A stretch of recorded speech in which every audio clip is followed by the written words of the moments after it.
little fox. Bird and Kip, Episode 4, Kip, the race car driver.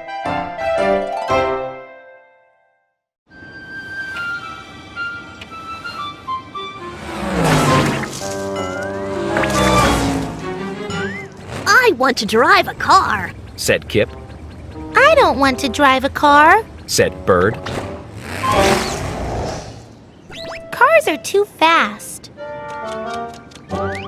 Vroom, vroom. Said Kip. Kip zoomed along the branch. I'm a race car driver. He said.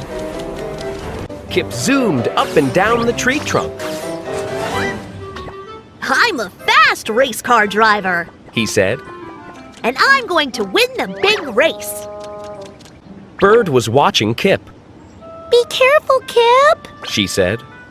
Vroom, vroom, vroom. Said Kip. You are running very fast. Said Bird.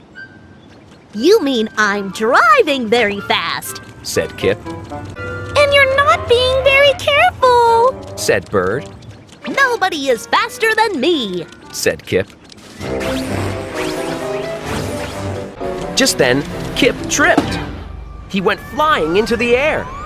Oh no! Cried Kip. Oh no! Cried Bird. Crash! Kip smashed right into Bird's nest.